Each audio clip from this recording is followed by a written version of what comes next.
voltamos aqui com o programa O Despertar da Consciência. Ao meu lado, Sebastião Camargo.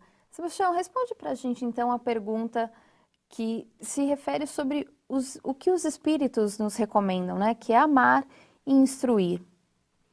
Nós poderíamos dizer, como você colocou, só recebe os benefícios das leis divinas quem respeita as leis humanas e depois respeitar as leis divinas. Porque o cidadão que não respeita as leis divinas, até outro dia nós fomos dar uma espécie de uma aula, uma palestra no curso de Direito, e eu, com a ousadia, imagine a ousadia, comecei dizendo que se eu tivesse autoridade, a primeira coisa que eu mudaria era o nome do curso. Por que curso de direitos? Porque infelizmente é o que vemos. Cidadãos que não têm direito algum, que ele deveria devolver dinheiro para o patrão porque ganhou indevidamente e ainda quer receber mais. E profissionais na área do chamado direito ainda vai pleitear algo que este cidadão não tem direito. Então, por que o curso não deveria ser chamado de deveres e direito? Poderia até falar direitos e deveres, mas para que eu tenha direito é necessário que eu tenha cumprido os meus deveres. Mas a maioria dos cidadãos que buscam esses direitos não cumpriram adequadamente os seus deveres.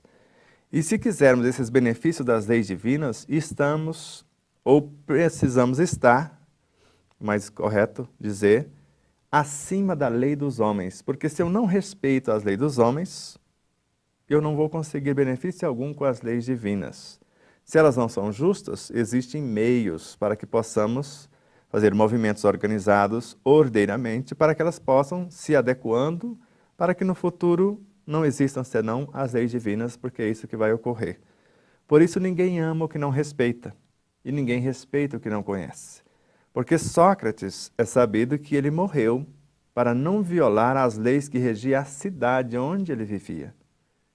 Então, diz que era proibido, era crime ele ensinar os jovens a pensar. Porque tudo que ele fazia era ensinar os jovens a pensar por si mesmo. Então você fazia uma pergunta, ele devolvia a pergunta e tirava a resposta da sua própria consciência, que é o que ficou conhecido como a maêutica socrática. Então, se assim compreendemos, nós vamos, de fato, entender o porquê o Espírito de Verdade recomendou-nos o amar e instruir. Quer dizer, amar é colocar em prática aquilo que conhecemos. Normalmente conhecemos palidamente a lei dos homens. Então eu começo por respeitá-las. E depois de instruir acerca dessas leis cósmicas que regem a nossa consciência e dimensões mais ampliadas do ser imortal que somos.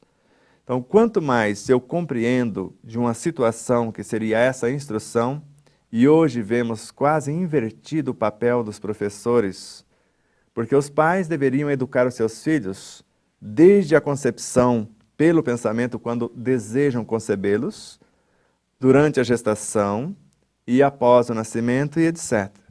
Porque por desconhecimento que durante a concepção e os chamados 9 meses, que na realidade são 40 semanas de gestação, que seria mais adequado dizer quase 10 meses, eles deveriam ter consciência que o filho, o reencarnante, o espírito que ali está, aprende no mínimo 10.000 vezes a mais do que depois que nasce. Eles poupariam uma infinidade de sofrimentos, de decepções, se fizessem isto aqui, no ventre. Mas todo o comportamento dos pais, desde o pensamento, cada sentimento, cada palavra, cada atitude está sendo gravada na consciência desse ser reencarnante, para gerar os futuros comportamentos. E se eles souberem que após nascer e até o 3º, 4º ano, mais ou menos, este ser ainda aprende 4.000 vezes a mais do que depois de 4 a 7 e assim sucessivamente.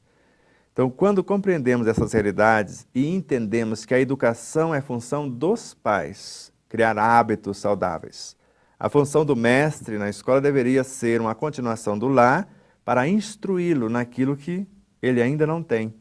Ou, pelo menos, como já dizia Richard Bach, ensinar e lembrar o outro que ele sabe tanto quanto nós. Então, no nosso lar, nós aprendemos os hábitos saudáveis, o respeito às leis, a ordem e etc.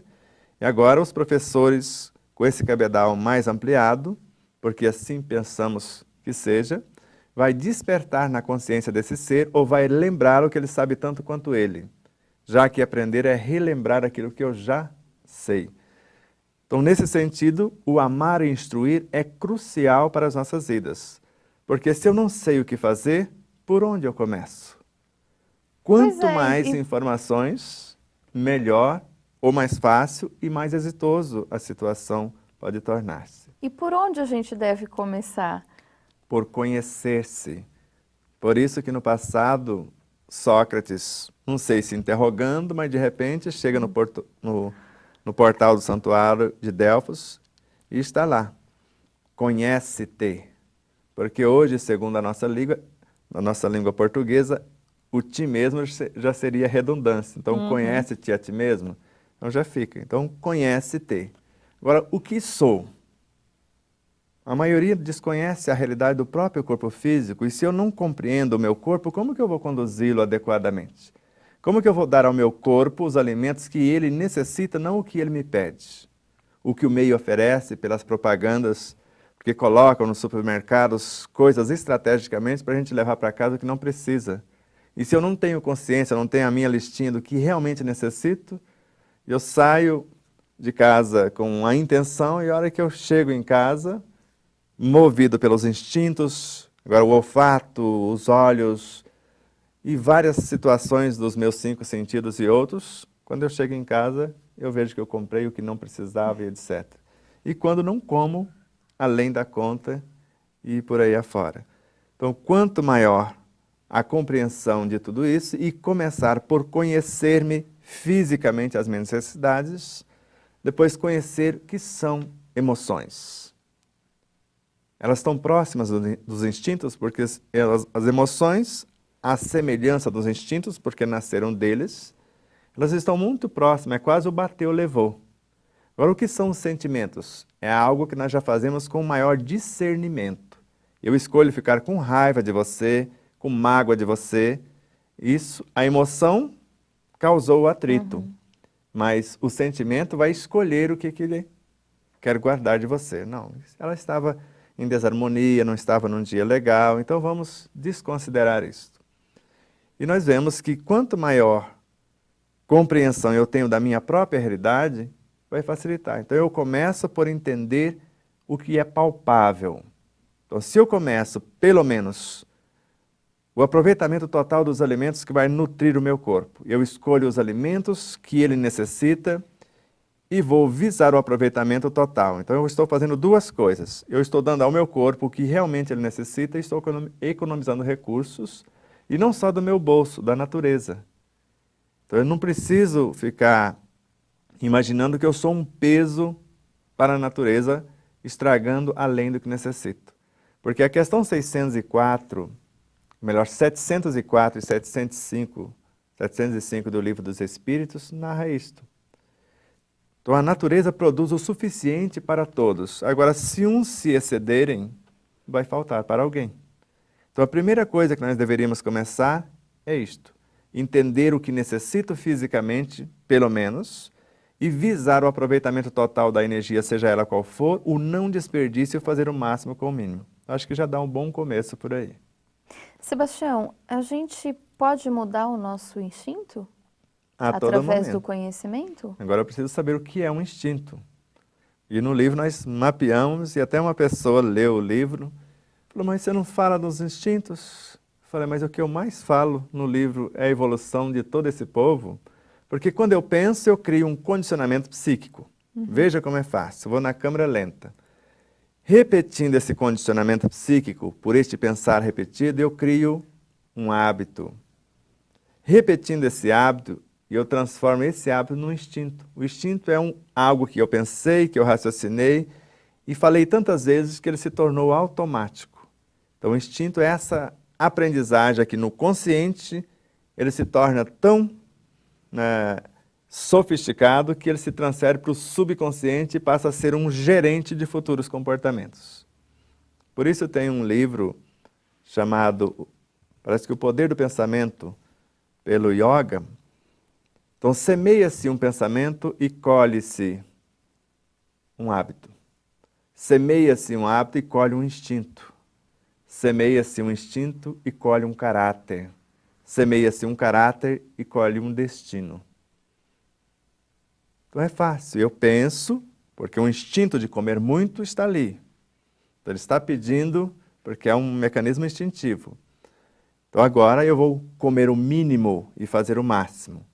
Então eu preciso saber que quando eu penso, eu estou criando um novo condicionamento. Quando eu repito esse pensamento, nessas visualizações que a gente fala, se ver de outra forma, mais sereno, mais saudável, mais isso, mais aquilo, eu crio um hábito, depois vou levar isso para a prática, vou transformá-lo num hábito prático também. Antes no pensamento, depois nas atitudes. E isso cria um novo instinto, um novo automatismo, onde eu vou olhar para a mesa farta, não, eu vou comer o que necessito, não o que estão me oferecendo, porque agora nem o meu corpo vai pedir mais aquela quantidade. É o meio com as suas propagandas, com as suas ofertas, é o cozinheiro que ainda, ignorando essas realidades, só fica feliz se você comer muito. Mas não é isso que eu quero mais, eu quero comer o mínimo e fazer o máximo. Eu vou sim valorizar o seu alimento, eu vou elogiá-lo se isso te faz bem e é bom fazer isto, mas eu não vou comer muito só porque você quer, eu não necessito de muito. Comer o necessário O somente, necessário, né? para que o corpo fique mais leve, para que ele metabolize melhor, porque trazer o desnecessário ao nosso corpo é sobrecarregá-lo e obrigá-lo a expulsar o excesso, porque ele não vai conseguir ficar, porque o excesso já causa enfermidades. E ninguém vai querer ser doente, enfermo e etc. Com certeza. A gente vai para um rápido intervalo e volta falando sobre variedade se tornar unidade. O Sebastião vai explicar isso para a gente daqui a pouco.